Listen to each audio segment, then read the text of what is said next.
Hello lovely people. Today I wanted to run through everything I read for the Asian Readathon.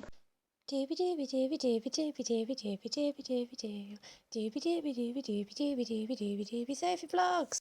So I had a great time in May taking part in the Asian Readathon. I always do. I always end up reading some amazing books, and this year was no different.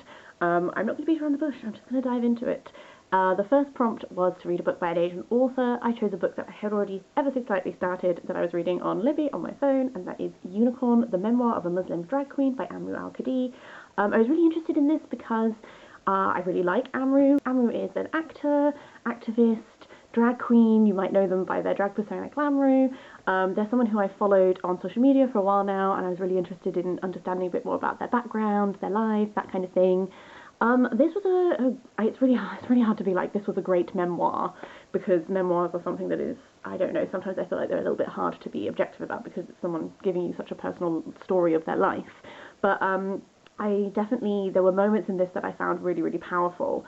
My particular two favourite sort of ongoing explorations in this were when Amrou discovers deep sea creatures and really sees themselves in them, and gets very into aquariums, and I learned a lot about tropical fish, to be honest with you. But some of the metaphors and stuff used there were really beautiful. And then the same when they start to learn about astral physics. No, that's not the right word. Quantum physics. Sorry, astral physics. Is that a thing? I don't know. One thing I definitely came away from is that Amrou is incredibly intelligent, and this way of connecting with quantum physics and seeing that gender nonconformity validated by understanding how much we don't understand about the world, but also how much these rules and ideas we have of physics concepts are actually so much more complex. And sometimes it's really hard to say things definitively because there are examples of things that go against these rules and that kind of thing. Both of these ideas and stuff were such a interesting way of getting an understanding of how they viewed gender and their identity with gender and their relationship with gender. Another aspect of this that I found really compelling was Amrou's sort of portrayal and exploration of their relationship with their mother. They had a very hard time with their parents when they were younger, but one thing that you sort of experience as this book goes on is an understanding of how, because their mum has grown up in an environment where being a woman means being constricted in certain ways, to see someone who they believe to be their son rejecting masculinity and embracing femininity is something that their mother found very hard to comprehend, because for them masculinity was freedom and femininity comes with a lot of these constraints and problems. And sort of the journey throughout this book, like, you always understand how much Amrou loves their mum even when things are not good between them, and this sort of like journey of understanding and both people putting effort in to understand each other and that kind of thing. I don't know, it was very compelling, and I really, sometimes I would not like to write a memoir because you just sort of have to expose yourself, like all of your inner workings. And I can't imagine how hard that is to do, but I felt like it was done in a way where I really do understand both of them a lot more. So that was a really great way to open the month. I really enjoyed that. Another prompt was to read a book with the main character is a woman and or an older woman. I went for The Last Quarter of the Moon by Zijian. The narrator of this is a 90-year-old Evenki woman. The Evenki are a nomadic people in the north of China, and she is reflecting on her life and how much has changed. This is a book that I started off really liking, and then, to be honest with you, by the end, I didn't dislike it, but it definitely, I wanted it to be a little bit shorter, I think.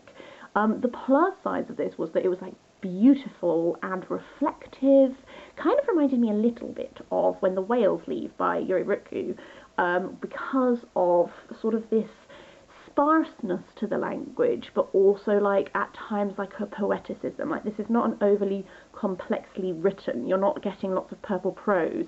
It's very simple, but it has some moments of real beauty in it. And we're very much getting like the start of her life is very idyllic, and then it sort of by the time she's reflecting on this, she's one of the only people remaining in this nomadic lifestyle, and all the rest of the tribe have decided to go to this place that has been built for them to live and to give that up. So there's very much like this sense of loss and this sense of she's sort of one of these only remaining people that's this bridge between what life used to be like and what life will be like in the future for these people. I think the only thing is that just towards the latter part of this, just the narration is just a lot of how people in the tribe passed away, and I kind of understand the necessity of it, because the whole point is that she is like this remaining figure, this beacon, and how everything has changed. And so in order for that to happen, like, the generation before her has to die out, and the generation below her has to face all these trials and tribulations that are a result of the changing world and climate change and political change and all these kind of things. It's just, after a while of just reading about various characters just dying, I just felt like maybe if that section was a little shorter, it might not have just been quite so, like, just sad. But I don't know, like, I didn't enjoy the latter part because it was really sad, and I appreciate that was probably the intended effect. It was just a bit sad to read. For the prompt, read a book that comes highly recommended or that has a very high rating, I read on my Kindle The Heartless Divine by Varsha Ravi. The setup of this is it's sort of like a star-crossed lovers reincarnation kind of plot, where you have two plot lines. In the past plot line, we follow Suri, who is sort of the princess of this very martial empire, and she is sent to this enemy's empire to marry the prince, and it's so say under a banner of peace, but actually her job is to bump him off when the time comes. While there, she meets this boy who is semi-divine. He is fated to die, and in his death he will bring prosperity to the city. So he sort of exists in this strange space of people being afraid of him but also very grateful for him and that kind of thing. And you know that this is like a doomed love story from the start, because the plotline that you actually start with is our contemporary plotline, when Suri, as a mortal, finds this glowing boy bleeding out on her front doorstep and saves his life. And could these things be related? Why, yes, I think they are. And the basic conceit is that in contemporary times, Kieran has been bound, so his powers are bound and his memory is bound, so he doesn't remember anything and he cannot use his powers. And he is somehow bound to Suri, and then they have to spend time together. I think I liked a lot of things about this book, but also just like the execution didn't wholly work for me. I'm definitely in the minority here, because a lot of people loved this book so hard, and I respect that. I think one thing is just at the start, I found the transitions between the plot lines to be quite jarring. You're not given a lot of information at the beginning, which I understand, you're supposed to be thrown in, but I did find it really jarring. I didn't feel like these transitions were always very clearly marked, and so it took me a little while to settle into the world. And then I did settle into the world, and I found myself really enjoying the past, like the plot line in the past. There are sort of political threads and machinations, and you're following Suri and trying to find your feet and understand. She has a role to play, but there's also so many other threads going on. Some of the side characters are very endearing, and this sense of impending doom feels very, there's an element of like Romeo and Juliet here, where we're from two different sides and you know it's never going to work out and all the same, but somehow you're like, maybe you could have a few nice moments before it all goes terrible. I think the thing is that for me the contemporary plotline didn't work as well, because a lot of it is just them existing. And I mean this genuinely and in no way like an insult. A lot of the contemporary plotline reminded me a little bit of fan fiction that one would write if you had read the book that was the past plotline, because so much of it felt a bit like alternate universe fan fiction, where you just get to like, here are these characters that you really like, and what if the two of them somehow for some conceit had to live in the same apartment together? What would that be like? And they just go to like parties with their friends and have nights out and watch trashy TV together. And like, I genuinely do not mean this as an insult, because I have read a lot of alternate universe fan fiction in my life. It reminded me of that, rather than me understanding why it was kind of relevant. Like, I didn't really understand where we were going with it. And then added on to that is I got... I grant you, I might have just been confused. It's always a valid point. Sometimes I get confused. I was a bit unsure about the continuity of him not remembering things, because the whole conceit is that his powers and his memories are bound. He has tattoos on him. That is why he cannot remember his past life. But then he would come out with things about his past life. And I don't understand the line. I don't understand what it is that he couldn't remember, because he seemed to say a lot of stuff and understand a lot of stuff that implied that he knew all of this backstory that you are reading about. So I don't understand what he didn't know and did know, and I don't understand where that line exists. And there's a real chance it's just me being confused. But I would say that a lot of my reading experience of this book was me just being a bit confused. So there were definitely things I liked about it. The prose is very beautiful. Like, if you like flowery, purple prose, beautiful descriptions, you will love this. If you prefer a sparser narrative style, I would maybe not recommend this, because this is definitely like flowing and indulgent prose. She does have a tendency to use a lot of the same metaphors quite a bit, so again, if that's something that you would pinpoint and notice and might bug you, I would also say, like, bear that in mind. So yes, beautifully written, very interesting, like, character studies, just some of this, like, internal logic, world building I didn't understand, and I find myself a bit dissatisfied because I went in seeing how well regarded it is. But that's just me, you know, you don't love every book, but I definitely enjoyed reading it, and it was interesting. I know there's a second book. It has had very mixed reviews, so I don't know if I'm going to read it. If you have read it, I would really like to hear from you what your opinion was on it, because I don't really know if I care enough to continue, but I am intrigued because I don't really understand where this contemporary plotline is going. Anyway, that's enough rambling on that. Another prompt was to read a book that is in a world that's very different to yours, or somewhere you would like to visit. I kind of went for very different to mine in regards to, like, I chose The Pillow Book by Shonagon, which is a non-fiction piece of writing from the Heian period of Japanese history. And Shonagon was a gentlewoman in the court. She was like a handmaiden to the empress. And it's just sort of, it's a really interesting mix, actually. It's a combination of, there's like anecdotes and stories of things that happened while she was at court, which were very interesting. And then there's lots of these lists that's like, I don't know, mountains, or things that are beautiful, or things that are horrible. So there's this element of, like, sometimes you're just getting lists of things, and sometimes you're getting, like, these long anecdotes about courtly life. I found it very interesting to compare this to As I Crossed the Bridge of Dreams by Lady Sarashina, which was also written around a similar time period, but that is from the perspective of a woman who was much less involved in court life, much more sort of living in her own world, and is very dreamy and reflective. So in comparison to that, it was very interesting to sort of get more of a perspective from someone who was deeply embedded in courtly life, and who has quite strong opinions on things, and that kind of thing. I will say I am very thankful for the notes in the back. They expanded upon a lot of stuff that I would otherwise have missed. I thought they were really, really useful.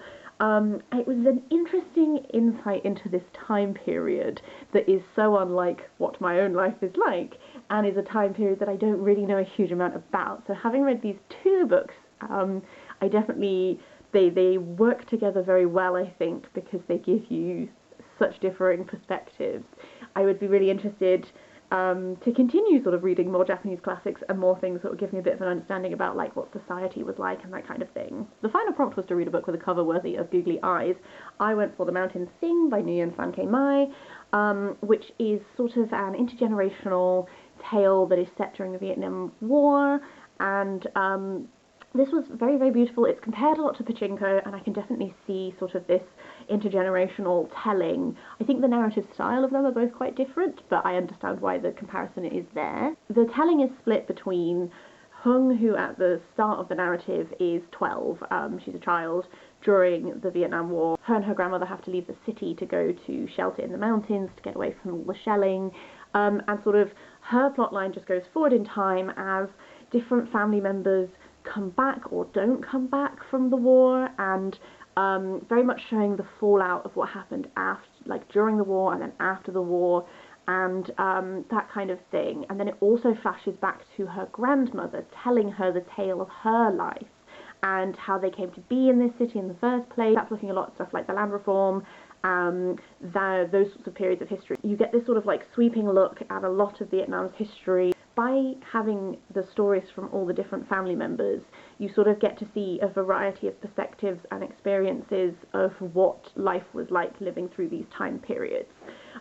I am not very well versed in Vietnamese history, so I can't really speak to how the portrayal of these time periods and of this time in history is done, because I'm not qualified to say whether that was done well or not. It's funny because there are a few moments in this where I really felt the naivety of Hong as a narrator, because she would get, especially in her relationship with her mother, she would get really angry with her mother about things, which is very valid, because there's this feeling of being abandoned and being left and that kind of thing.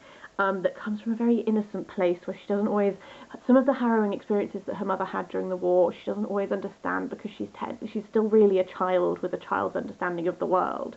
And it was very interesting to contrast that sort of like slightly more innocent and less worldly experience of the world with the grandmother's narration, who went through a whole lot and very much just had to keep going a lot and that kind of thing. This covers a lot of heavy topics.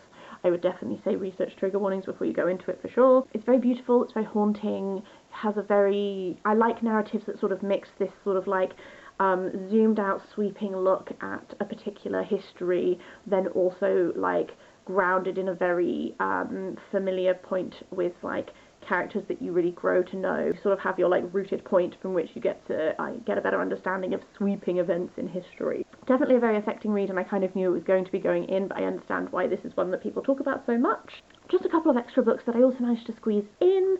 I read The Nightingales Are Drunk by Hafez. This is just a selection of poems and excerpts from this Persian poet.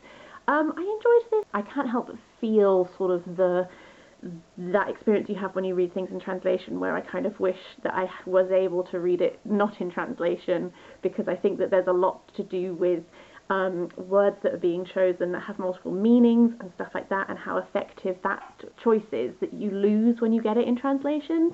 And I actually had that a little bit with the Pillow book as well, because there would be excerpts of poetry in here, or replies that people are saying to each other and stuff like that, that all hinge upon the multiplicity of meaning of certain words and that kind of thing, which, to be fair to this, the notes very much do give you the understanding of. It's just, that doesn't really compare to being able to read it and understand it, does it?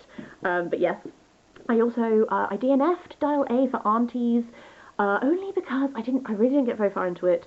I did not think it was a bad book. It's kind of a hodgepodge, where it's like, I feel like there's a little bit of a romance that was going to play out, but also our main character like sort of accidentally kills someone, and then her Malaysian aunties sort of dive in to help save the day.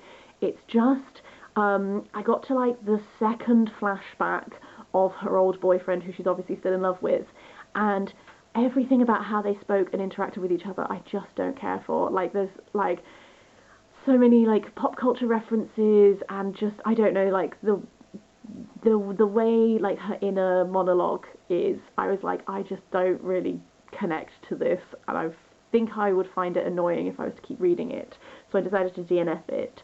If you really, really like it, I am willing to pick it back up again if someone makes an impassioned case for how good it is. I just, you know when you identify that you're not in the right mood, and I was like, I'm going to get on better with this if I try and read it at a later date. So that's not 100% DNF'd, I was just really not feeling the narrator's vibes. A book that I loved, that I'm going to end on, is Lalani of the Distant Sea by Erin and Entrada Kelly. This was everything I wanted it to be. This is steeped in Filipino mythology and folklore, and also like the importance of storytelling, which are like ding ding ding buzzwords for me with children's literature.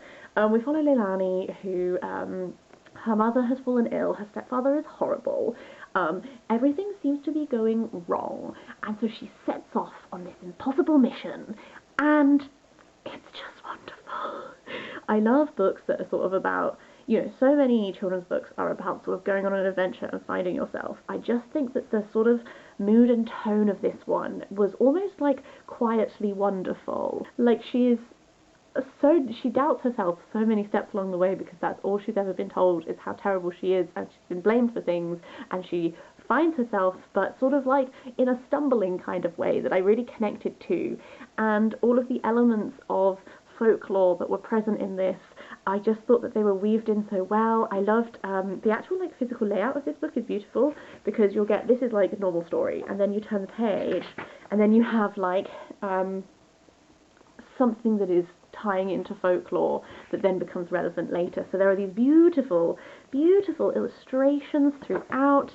There is, I really, really appreciated the like focus on the sort of the importance of community, because the importance of community, but the dangers of community. This society needs to work together, but there is also an inherent danger of when people band together, because in both stories that are told, but also in the real life of Lalani's village, this community that is created can be used for bad. It can be used for negative purposes. It can be used to persecute people. It can be used in a way that destroys community ultimately.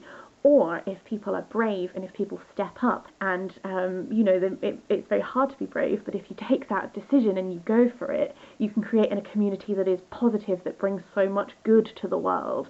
And it's that idea, I really appreciated that exploration of how important it is not just to exist as a community, but to put the active effort into being a community that does good, and not that bands together to exile and that kind of thing. I just thought this was wonderful. I loved it, and it's a new favourite children's literature for sure. I feel like I've probably been talking for ages, but I hope that goes to show how much of an interesting reading month I have had. I would really love to hear if you have read any of these. Please do leave me your thoughts down below. I'd really very be interested in hearing them. Also, like, what did you read for the Asian Readathon? What were your particular highlights? Do you have new favourite books from it? Anything like that I would really like to hear. But yeah, I hope you had a lovely May. I hope your June is going very, very well. I will see you next time for something different.